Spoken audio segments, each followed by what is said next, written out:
Desa kecil itu terletak di pinggir hutan yang lebat dan gelap. Desa itu terkenal karena kejadian aneh yang sering terjadi di sana. Beberapa tahun yang lalu, sebuah laboratorium rahasia di desa itu melakukan eksperimen yang gagal dan virus zombie mulai menyebar. Pada awalnya, tidak ada yang tahu apa yang terjadi. Orang-orang mulai sakit dan menjadi agresif, menyerang orang lain tanpa alasan. Kemudian, mereka mulai berubah menjadi zombie.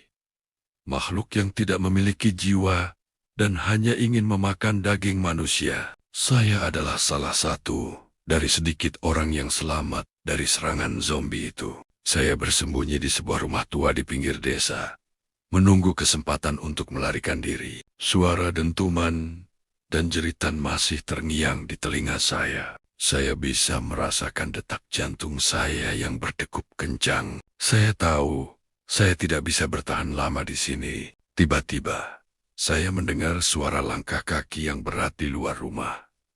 Saya tahu itu zombie. Saya mencoba untuk tidak membuat suara apapun, tapi saya bisa merasakan napas saya yang terengah-engah. Langkah kaki itu semakin dekat dan dekat. Saya bisa merasakan getaran di lantai. Saya tahu saya harus melakukan sesuatu, tapi saya tidak tahu apa. Tiba-tiba, pintu rumah terbuka dengan keras. Saya melihat zombie itu berdiri di depan saya.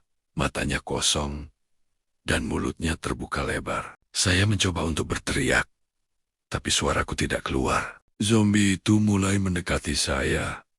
Tangannya terulur ke arah saya. Saya tahu saya harus bertindak cepat. Saya mengambil apa saja yang ada di sekitar saya dan melemparnya ke arah zombie itu. Saya berhasil mengenai zombie itu dengan sebuah vas, dan ia jatuh ke tanah. Saya tidak menunggu lebih lama lagi. Saya berlari keluar dari rumah dan menuju ke hutan. Saya berlari sekuat tenaga saya.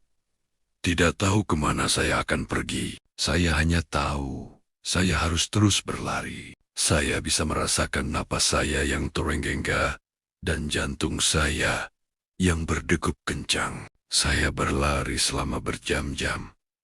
Tidak tahu berapa lama lagi saya bisa bertahan. Saya mulai merasa lelah dan lapar. Saya tahu saya harus menemukan tempat yang aman untuk beristirahat. Tiba-tiba, saya melihat sebuah bangunan tua di depan saya. Saya berlari ke arah bangunan itu dan masuk ke dalamnya. Saya mengunci pintu dan mencoba untuk bernapas lega. Saya tidak tahu